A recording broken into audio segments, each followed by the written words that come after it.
Vice chancellors और directors की conference, जिसका एनुअल आयोजन वैसे होता है, आज यहाँ संपन्न हो रही है। अभी चर्चा जारी है। कृषि भारतीय अर्थव्यवस्था की रीढ़ है और आजीविका का भी सबसे बड़ा साधन। आज भी हम देखते हैं कि लगभग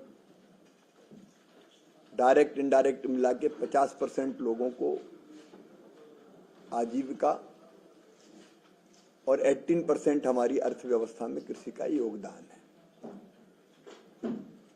और आने वाले समय में भी खेती भारतीय अर्थव्यवस्था के केंद्र में रहेगी। प्रधानमंत्री जी का संकल्प है विकसित भारत का निर्माण, और विकसित भारत के लिए विकसित खेती और समृद्ध किसान, ये हमारा मूल मंत्र है। और आज जो हम चर्चा कर रहे हैं, विकसित खेती और समृद्ध किसान के लिए शिक्षा, अनुसंधान और विस्तार एक्सटेंशन, ये तीनों अत्यंत महत्वपूर्ण हैं। और विशेषकर उत्पादन बढ़ाने में रिसर्च का बहुत महत्वपूर्ण रोल है। उत्पादन की लागत घटाना, इसमें भी रिसर्च का, अनुसंधान का और एक्सटेंशन का भी बहुत इंपॉर्टेंट रोल है। और ओवरऑल जब हम पूरे परिदृश्य को देखते हैं, चाहे वो एग्रीकल्चर यूनिवर्सिटीज हो, स्टेट की, केंद्र की, या फिर हमारे राज्य का एक्सटेंशन का अमला हो, या आईसीआर के 113 संस्थान हो, या 731 हमारे कृषि विज्ञान केंद्र हो, इनका बहुत महत्वपूर्ण योगदान है। और हमारी कोशिश है कि लक्ष्यों की प्राप्ति के लिए ये सारा जो अलग अलग यूनिवर्सिटीज हो, कॉलेजेज हो, आईसीआर के अलग अलग इंस्टीट्यूशंस हो, या केंद्र और राज्य सरकार के कृषि विभाग का अमला एक दिशा में चले, एक साथ चले। और इसलिए हम लोग अब बार बार ये कह रहे हैं कि एक राष्ट्र, एक एग्रीकल्चर और एक टीम। आज उसी टीम के रूप में हम लोग यहाँ विचार कर रहे हैं कई चीजों पर। अगर विकसित भारत के लक्ष्यों को हमको प्राप्त करना है 2047 तक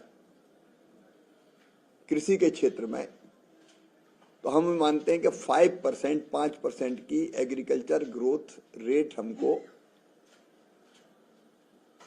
लगातार बनाए रखनी पड़ेगी, एग्रीकल्चर एंड एलाइड सेक्टर। और जो विचार मंथन अभी हो रहा है, उसमें से ये निकल के आया कि ये संभव है, ये किया जा सकता है, और निश्चित तौर पर हम ये करेंगे। लेकिन कुछ चीजें जिस पर हम लोग चिंतन कर रहे हैं और जिसके समाधान ढूंढना है, उनमें से एक है हमारा फूड ग्रेन, जो 93% इलाके में देश में बोया जाता है। उसकी अगर हम ग्रोथ देखेंगे तो वो ग्रोथ अभी कम है। विशेषकर दलहन और तिलहन की ग्रोथ रेट अगर हम देखें, ये 1.5% के आसपास ही आती है। और पूरे देश में भी अगर हम उत्पादकता देखेंगे, प्रोडक्टिविटी देखेंगे देश भर में, तो अलग अलग राज्यों में अलग अलग है। पंजाब में अलग है, हरियाणा में अलग है गेहूं की, तो छत्तीसगढ़ में और उड़ीसा में अलग है। मक्के की तमिलनाडु में अगर ज्यादा है तो उत्तर प्रदेश में उतनी नहीं है।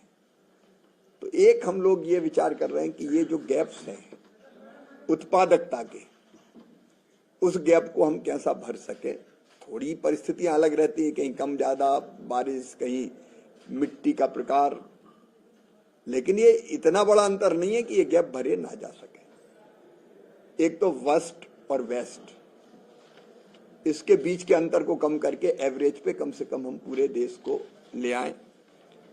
और इसमें हर एक का रोल, एग्रीकल्चर यूनिवर्सिटीज का रोल क्या, केवीके का रोल क्या, आईसीआर का रोल क्या, हर एक के रोल को हम तय करने का काम कर रहे हैं। उस पर अभी चर्चा हमारी जारी है। फिर हमको अगर $5 ट्रिलियन की इकोनॉमी बनाना है देश को, तो $1 ट्रिलियन की इकोनॉमी हमारी अपनी कृषि को बनानी पड़ेगी। और उसके हिसाब से हम अपने टारगेट तय कर रहे हैं। अभी 6% एक्सपोर्ट हमारा ओवरऑल होता है, उसको भी बढ़ा के हमको 20% तक ले जाने का काम करना पड़ेगा। और उसके लिए नवाचार, इनोवेशन, एआई से लेके मशीन लर्निंग तक जो नई टेक्नोलॉजी है उसका इस्तेमाल हम बेहतर ढंग से कैसे कर सकते हैं और एक लैब से लैंड को कैसे जोड़ सकते हैं। क्योंकि रिसर्च, शोध, अनुसंधान होते हैं। आज हमने ये भी कहा कि शोध पत्र लिखे जाते हैं, तो शोध पत्र का किसान से कितना संबंध है। आपने एक रिसर्च पेपर लिख लिया और संतुष्ट हो गए, लेकिन उस रिसर्च पेपर का लाभ खेती को कैसे मिले, किसान को कैसे मिले, उस पर उसका मैकेनिज्म बनना जरूरी है।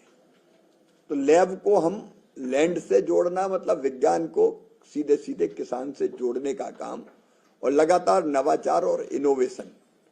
और फिर एक विचार ये भी उभर के आया कि इनोवेशन के लिए और फंड्स की आवश्यकता। तो वो फंड्स भी, क्योंकि अभी हमारे यहाँ रिसर्च पे 0.4% के आसपास खर्चा होता है, उस पर और ज्यादा खर्च की आवश्यकता है। उसको जुटाने के बारे में उस पर भी चर्चा हुई। इनोवेशन ओरिएंटेड रिसर्च नंबर 1, और नंबर 2 जो जरूरत है किसान की। कई बार रिसर्च यहां से तय हो जाती है दिल्ली से, लेकिन गांव में धन्नू पन्ना मन्नू कल्ला की जरूरत क्या है।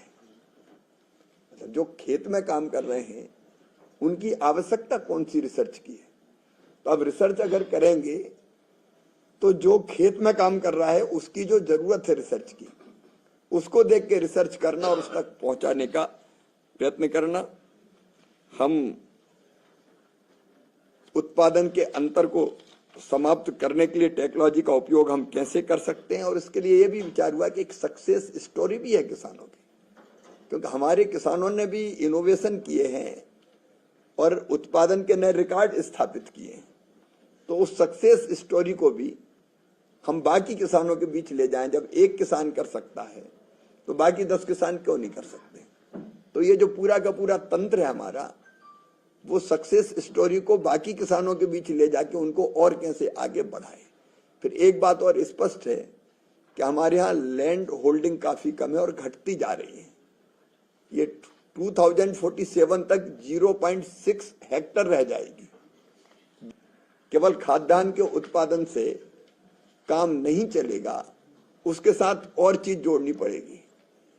अब उसमें पशुपालन, मछली पालन, मधुमक्खी पालन, कृषि वानिकी, अलग अलग कौन से काम हो सकते हैं, तो उस पर भी हम लोग चर्चा कर रहे हैं। एक बात और है कि हमारे पास 4.5 लाख से ज्यादा का जीन बैंक है, जर्म प्लाज्म हमारे पास है। उसका एक्सेशन, उसका उपयोग हम नहीं कर पा रहे हैं।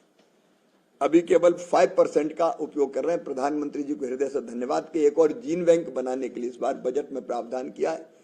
तो इसका उपयोग करके उत्पादन कैसे बढ़ाएं। जीनोम एडिटिंग की पद्धति से 2 धान की किस्में तैयार की है, लेकिन उसी पद्धति से हम कैसे दलहन का, चाहे तिलहन का, सोयाबीन हो, चना हो, मसूर हो, उड़द हो, तुअर हो, तूर अरहर जिसको कहते हैं, उसका उत्पादन हम कैसे बढ़ा पाए, इस पर भी हम लोग काम कर रहे हैं।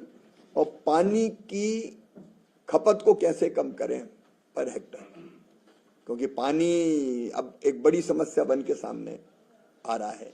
तो कम पानी में ज्यादा उत्पादन, ज्यादा फसलें, ऐसे कई महत्वपूर्ण मुद्दे हैं जिन पर हम लोग बहुत गहराई से चिंतन और विचार विमर्श कर रहे हैं। और आज अभी चूंकि एक ही सत्र हो पाया है, थोड़ा हम लेट चल रहे हैं, अभी दूसरा सत्र होगा। उसके बाद जितने विचार आए हैं उनको कंपाइल करेंगे और उसमें से आज हमने कहा है कि एक्शनेबल पॉइंट्स कौन से हैं। ऐसा नहीं कि बुद्धि विलास किया, भाषण दिए और उसके बाद सब भूल गए, फिर अगले साल मिले। इस बार हम लोगों ने तय किया है एक शॉर्ट टर्म गोल, हमारे टारगेट एक साल का क्या, हम कुछ तो चीज तय करेंगे, ये 3-4 चीज इस साल में ही हम अचीव करेंगे। एक मिड टर्म और एक लॉन्ग टर्म, क्योंकि कई चीजें ऐसी है कि हम कल नहीं कर सकते, 1 महीना या 10 महीने में नहीं कर सकते, तो उसके लिए अलग समय सीमा होगी। और एक लॉन्ग टर्म मैंने बताई कि हमको जो लक्ष्य प्राप्त करना है 2047 तक, उसकी रणनीति बनाएंगे। चर्चा अभी जारी है और आप सब इस चर्चा में कहीं ना कहीं इस चर्चा को जनता जनार्दन तक पहुंचा रहे हैं, इसके लिए आपको धन्यवाद।